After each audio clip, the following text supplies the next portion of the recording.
Ya teman-teman semua, balik lagi di Kavian News masih membahas kasus Subang. Hari ini kita akan bahas satu hal yang menarik, yaitu tentang blundernya Pak Roma ya teman-teman. Bahas blunder Pak Roma tentunya teman-teman ya sudah ada yang mengetahui, mungkin ada yang belum ya. Mungkin di sini gua akan bahas sedikit ya tentang Pak Rohman menurut gue pribadi ya teman-teman.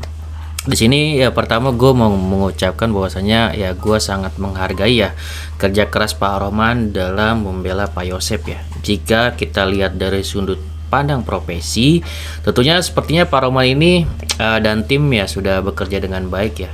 Dan ya mungkin perlu ditingkatkan lagi aja mengenai pengambilan data dan juga mungkin mengubah strategi ya teman-teman. Karena apa? Karena jika strategi yang diterapkan sama aja gitu kan ya, seperti pra peradilan, sepertinya ya Pak Roman akan kesulitan ya dalam menangani kasus ini gitu ya. Seperti teman-teman ketahui dulu ya.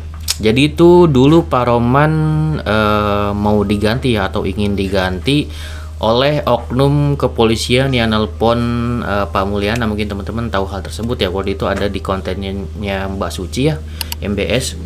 Di situ Pak Roman menjelaskan bahwasanya memang benar ada yang menelpon atau oknum kepolisian yang menelpon Pak Mulyana agar mengganti dirinya gitu kan. Di situ Pak Roman sangat tidak setuju dan kan beliau juga yang menangani Pak Yosep dari awal gitu kan ya. Mana bisa diganti gitu aja ya. Kayak gitu. Jadi Pak Mulyana ya pada saat itu diminta untuk diganti karena mungkin oknum tersebut ya kurang percaya akan kinerja dari Pak Rohman gitu ya, seperti itu. Namun di sini dari Pak Mulyana sendiri dan Pak Yosep mungkin masih percaya ya dengan Pak Rohman kayak gitu.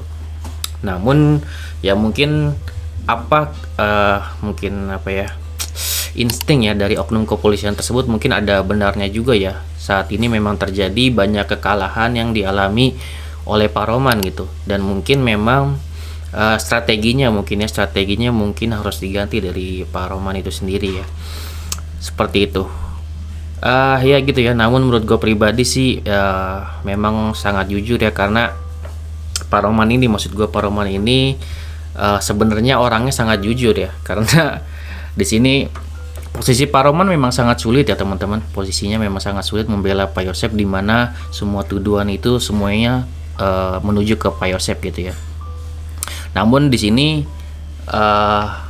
kalau gue pribadi ya berpendapat bahwasanya jika Pak Roman diganti pun gitu ya, sepertinya ya belum tentu juga gitu bisa membela Pak Yosep gitu. Menurut gue seperti itu ya. Di sini ya kalau gue lihat di sini Pak Rohman termasuk orang yang juga terlihat jujur ya teman-teman. Kalau bisa teman-teman lihat sendiri,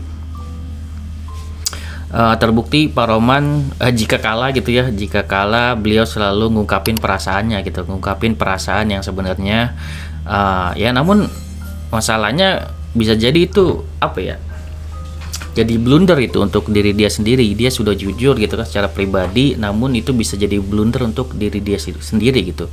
Contohnya seperti apa Bang? Contohnya contoh dari awal ya, yakni mulai dari pra peradilan aja nih. Mulai dari pra peradilan Pak Rohman terlihat sangat yakin gitu kan ya, sangat yakin menang pra peradilan gitu kan ya. Namun saat dia tidak berhasil ya Pak Rohman ya udah jujur-jujuran aja gitu ya, kalau dia tidak yakin menang. Dan yang terpenting dia punya data gitu, data dari kepolisian yang bisa digunakan untuk senjata di persidangan nanti kan kayak gitu. Itu contohnya seperti itu ya teman-teman. Kemudian saat eksepsi kemarin ya, Pak Rohman hanya berusaha mencari sedikit celah ya kesalahan dari JPU. Namun setelah ditolak ya, seperti teman-teman lihat kemarin, setelah ditolak Pak Rohman malah menyatakan itu sebenarnya hanya koreksi. Dan Pak Rohman mengatakan bahwa memang saya sudah prediksi bahwa akan ditolak itu. Itu pernyataannya sangat lucu ya teman-teman. Dan apa ya, dan gue kira cuma gue aja gitu beranggapan bahwa pernyataan Pak Rohman itu lucu banget gitu ya. Ternyata dari Pak Ahmad Taufan juga menyatakan bahwasanya atau beranggapan itu juga ya, menurut dia itu sangat lucu gitu. Dan mungkin menurut teman-teman semua itu juga, menurut teman-teman mungkin juga merupakan sangat lucu. Soalnya pada saat gue lihat video Pak Rohman tersebut yang menyatakan bahwa saya sudah prediksi bahwasanya memang akan ditolak gitu. Dan Itu ya gue sendiri juga ya tawa sendiri gitu pada saat Pak Roman menyatakan hal tersebut. Jadi gitu ya teman-teman, kejujuran Pak Roman itu bisa membuat blunder untuk dirinya sendiri gitu ya. Jika dari awal Pak Roman sudah prediksi tentang penolakan hakim, di sini ya menjadi pertanyaan bagi para netizen semua. Jika dari awal Pak Roman sudah prediksi tentang penolakan hakim, apakah Pak Roman juga sudah memprediksi gitu kan ya tentang nasib Pak Yosep di persidangan nanti gitu? Itu kan jadi pertanyaan para netizen semua yang mengawal kasus Subang gitu kan ya, baik itu yang mendukung ataupun enggak ya. Jadi aneh nih pernyataan Pak Roman, jadi membuat orang lain itu bertanya-tanya gitu kan ya. Apakah sudah memprediksi, apakah sudah mengetahui gitu kan Pak Yosep sebagai pelakunya kan gitu. Jadi pemikirannya jadi liar gitu kan ya. Ya maksud gue jangan sampai nanti di akhir persidangan itu atau saat ketuk palu gitu kan ya, Pak Roman malah mengucapkan saya sudah prediksi sebelumnya bahwa Pak Yosep pelakunya dan akan dihukum. Wah, itu bakal geger banget kalau Pak Roman sampai bilang kayak gitu ya. Ngeri banget kalau nanti berkata seperti itu ya, pastinya bahaya ya, bisa berpengaruh ke karirnya Pak Roman ya menurut gue pribadi itu. Karena di sini terlihat ya setelah persidangan Danu kemarin ada sisi kurang percaya diri ya dari Pak Roman ini, dan Pak Roman tidak menyadari bahwa itu adalah sebuah blunder ya teman-teman. Kenapa seperti itu Bang? Ya teman-teman bisa lihat ya, yaitu saat Pak Roman menyatakan bahwa tidak apa-apa jika Pak Yosep terbukti pelakunya, namun jika bukan gimana gitu kan ya. Itu aja udah menjadi kontroversial banget ya. Bahaya ini gitu kan. Jadi kata-katanya ya seolah Pak Roman juga tidak yakin gitu 100% terhadap Pak Yosep gitu. Dan kata-katanya itu bahaya banget ya, tidak apa-apa jika Pak Yosep terbukti pelakunya gitu. Wah, sangat ngeri banget kan. Karena hukumannya adalah hukuman mati nih ancamannya gitu kan ya. Harusnya jika ya Pak Yosep mendengar hal ini ya mungkin harusnya ya sangat bergidik gitu kan ya mendengar kata-kata Pak Roman. Pasti itu ya. Pak Roman kemarin ya seperti teman-teman lihat ya, Pak Roman kemarin itu kan sudah berusaha ya untuk menjatuhkan Danu, namun belum berhasil gitu kan. Dan menjatuhkan Yoris pun tidak berhasil ya, dan malah blunder gitu, sehingga membuat netizen itu banyak yang percaya Yoris gitu, yakni Yoris yang membela ibunya dan gak mungkin menyakiti ibu kandungnya sendiri gitu. Itu sangat konyol ya. Ya kita menjadi bertanya-tanya gitu kan, apa mungkin Pak Roman nanti akan pasrah gitu kan ya dengan Pak Yosep. Tapi ya gitu ya, tapi memang dari awal mengawal kasus ini ya, Pak Roman sudah menyatakan bahwa Pak Roman hanya menjalankan sebagai pengacara dan tidak mungkin juga menjatuhkan dirinya akan kasus yang dia pegang ini gitu. Pak Roman jika Pak Yosep terbukti bersalah nih ya, tentu dia tidak mau ikut-ikutan ya terseret, dan Pak Roman hanya orang luar ibarat kata yang berusaha menjalankan profesinya tanpa perlu disangkutkan oleh kasus ini kayak gitu ya. Namun ya sejujurnya gue juga ada kecurigaan ya mengenai Pak Roman yang mengetahui ya kasus ini, kasus yang sebenarnya terjadi gitu kan. Yaitu saat Danu menyatakan bahwa Danu bersaksi dia waktu disiksa itu ada Arif gitu kan ya. Itu kan sangat krusial banget.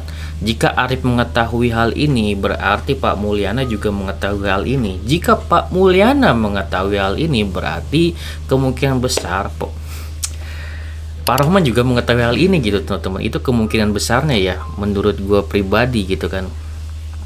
Ngeri banget kan ya. Tinggal kita buktikan ya teman-teman pernyataan Danu itu dengan terbukanya mulut dari para OJ tersebut gitu kan ya. Jadi nanti kita akan lihat nih OJ tersebut akan membenarkan kata-kata Danu ataukah malah menyerang Danu gitu kan. Itu yang bakal kita tunggu-tunggu ya. Seperti itu teman-teman. Oh ya, tadi gue juga lihat podcastnya Bang Jack ya sama Kades Indra Zainal itu di situ ya sudah sangat jelas ya.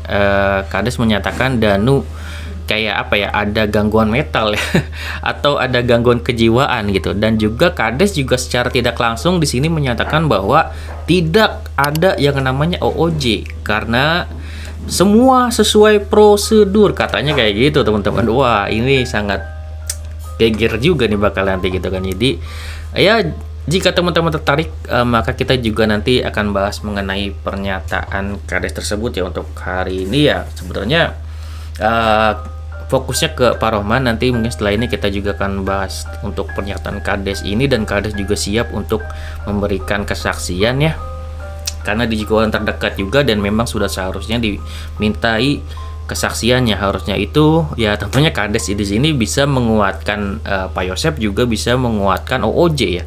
Kan cenderungnya di sini orang berpikir kok bisa ya untuk OOJ ini seperti dilindungi oleh Kades. Ada apa dengan Kades, kan seperti itu gitu kan ya. Bahwa Kades sepertinya menyangka ini sudah sesuai prosedur, dan di lapangan ada penerobosan segala macam, pembersihan WC dan segala macam, itu tidak bisa dipungkiri juga kan oleh Kades gitu. Jadi yang ngeri lah untuk Kades ini gitu ya. Tentunya Kades ini yang mencoba untuk jujur ya akan pengakuannya sendiri, namun kita lihat nanti seperti apa. Apakah benar Danu ini salah, benar-benar salah kan di mata Kades ini. Danu ini benar-benar salah teman-teman. Sebenarnya ada pernyataannya mungkin gak sesuai dengan apa yang dipercayai Kades, sesuai kemarin ya yang gue bahas tentang Kades ini hanya percaya misalkan 70%, karena ada sesuatu hal yang Kades ini tahu, dan mungkin Danu ini tidak berkata sejujurnya gitu. Dan terbukti hari ini podcast dengan Bang Jack, dan diungkapkan semua mengenai tentang Kades gitu kan, yang sebenarnya ada hal yang tidak dipercayai gitu kan, dan itu terbukti ya. Kata-kata gue, mungkin Kades ada suatu hal yang Danu ini belum ungkap kayak gitu ya. Oke, segitu ya dari gue untuk Pak Rohman mengenai blundernya itu udah banyak ya teman-teman. Mungkin teman-teman bisa lebih banyak mengetahui dan bisa koreksi gitu kan ya, apa aja yang dilakukan Pak Rohman. Bahkan kemarin Pak Rohman juga nyinggung-nyinggung Yoris yang satu alma mater, padahal Yoris sendiri tidak mengakui, dan kejadian sebenarnya adalah Yoris tidak satu alma mater dengan Irlan gitu kan ya. Bahkan memang ya masih satu alma mater dengan Kang Heri gitu. Apakah kalau sama Kang Heri emang benar gitu kan satu alma mater, itu juga kan ya tidak menjadi masalah gitu, karena kenapa emang kalau satu alma mater gitu kan. Dan juga udah dari jauh-jauh hari gitu kan ya Kang Heri mengakui ya bahwasanya memang satu alma mater dengan Irlan ini gitu kan ya. Namun ya geger juga pas dibilang Yoris satu alma mater, dan Yoris sendiri tidak mengakui, dan memang datanya tidak benar gitu kan ya, bahwasanya Yoris satu alma mater dengan Irlan tersebut gitu. Oke. Ya mungkin menurut teman-teman semua, Pak Rohman memang hanya mencari kesalahan ya. Seperti itulah pengacara, tugasnya teman-teman mencoba untuk mencari kesalahan-kesalahan oleh pihak lain gitu kan, selain kliennya, untuk memperkuat kesaksian dari kliennya ini. Oke, segitu dari gua, semoga bermanfaat. Assalamualaikum warahmatullahi wabarakatuh. Sinas video teman-teman.